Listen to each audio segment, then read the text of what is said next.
So the topic of this video is how to become dangerous, how as a man you could become dangerous.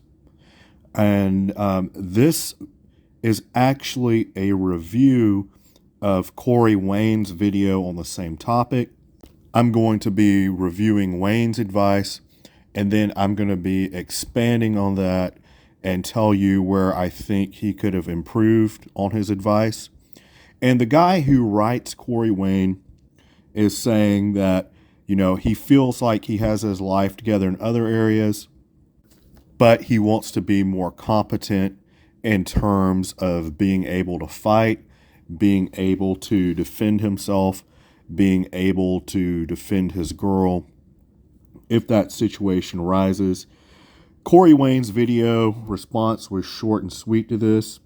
He said a man needs to be a protector, and women that are around you are under your protection. You have a responsibility. You need to have that ability to become dangerous. And he really concentrates on the firearm thing. He says you need to be competent with a rifle and a handgun, and knowing a martial art would be a good thing. He mentions jujitsu. And then he does say something I agree with. If you aren't dangerous, you're harmless. And then he ends the video by saying you got some work to do. Short and sweet. I would say Wayne has some work to do. And I'm going to get into the reasons why. Now, the first thing I would have told this guy is to start lifting weights.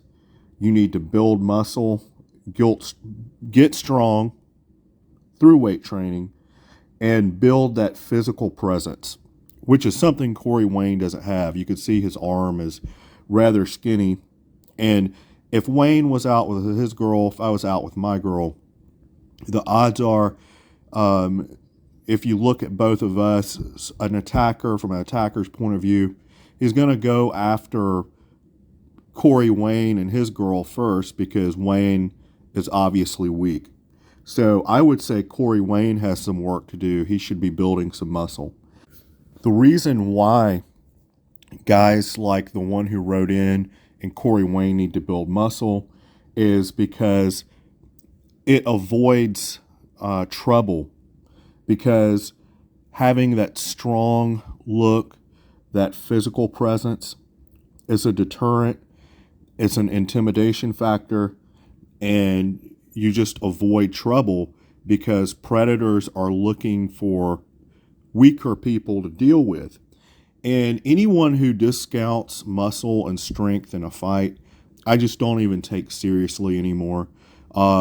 It's really a cope for people to say it doesn't make a difference. No, having muscle, having strength doesn't mean you're going to be a great fighter. It's just simply an attribute to have, because when you take two untrained people, I would pick the one who's in physical shape, who's strong from lifting weights, over, a pothead that sits on his ass, drinks Pepsi and eats Little Debbie cakes. I would take the guy that weight trains over a guy like that, because physical strength is definitely an attribute in a fight. I mean, being able to ragdoll someone and overpower them, you shouldn't discount that. So let's move on to the second thing I would have told this guy. And Wayne does briefly state it too. You should have some kind of martial arts skill, some kind of self-defense skill. Now, he mentions jujitsu, which is great for competition, but I would have advised more of like a dirty fighting, strikes to the eyes, the throat, groin, something more striking focused, like learning some basic boxing combinations, a martial art like high impact like karate, and then having some basic grappling skills too, because fights could go to the ground.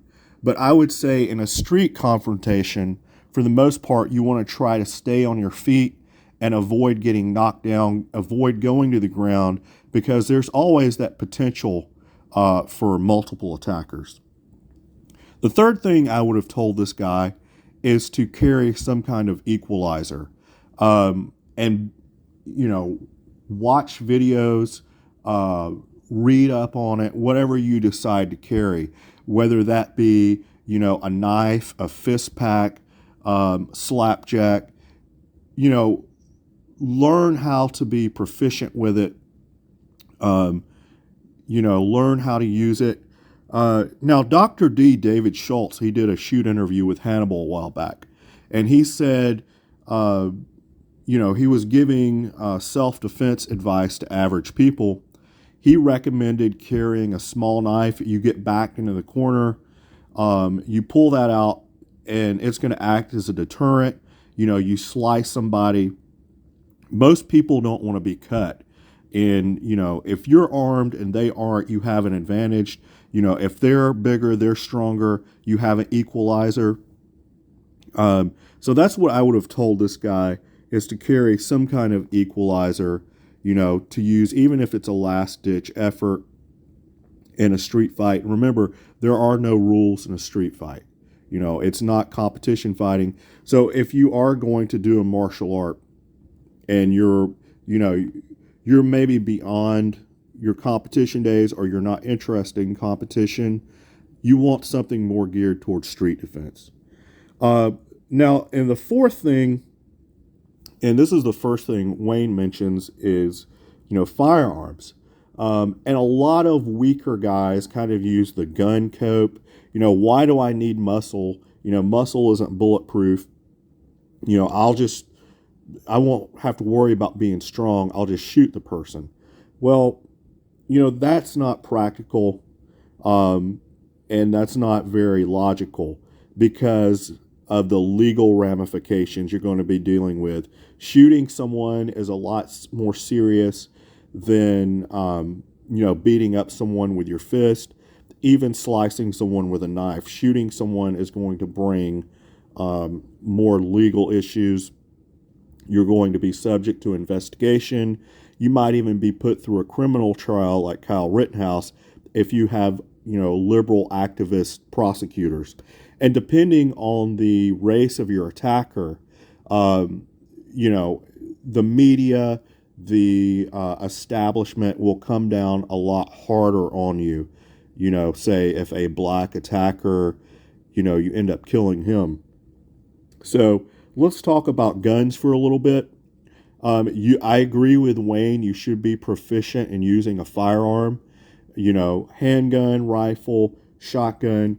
The drawback is that, ammo is expensive, range time is expensive. So you could do things like getting an air gun, airsoft. There are laser systems, you could target systems you can use. You could dry fire. So those are all ways to save money. Generally, you're going to be fine if you use your firearm in a home invasion situation. You have someone in the home, you shoot them, you kill them. They came into your home, they were threatening you. Laws differ from state to state as far as open carry, concealed carry. So always be aware of that, but don't use guns as a cope, just thinking you can just shoot someone and that you'll always have access to it, because, situations come up where you might not be able to get to your gun. So be proficient. First, to recap, be strong and intimidating. Number two, have some kind of self-defense. It could be, like I said, if you don't have a lot of time to join a dojo or train, concentrate on some basic strike, some dirty fighting. Even you can open hand spar with a partner. That's better than nothing. 3, carry an equalizer like a knife. And then 4, yes, be proficient in firearms, but be practical. Maybe go to the range. I go to the range maybe a couple times a year. But other than that, like I said, you can practice at home. You could get target practice without spending a lot of money. So that's my advice. That's what I would improve on Corey Wayne's advice. and I hope you find it useful. I've done some other self-defense and martial arts videos in the past. I will link those in the description, so you can go check out my other work where I talk more in depth about this kind of thing. And also, I would like to mention the importance of situational awareness. You know, it goes without saying, you can avoid most problems just by being smart, staying out of bad areas, being aware of your surroundings. You know, if somebody's exhibiting odd behavior, just being generally smart and avoiding a bad situation really goes a long way. So hope that helps, and I hope I did a better job than Corey Wayne at explaining how to become dangerous.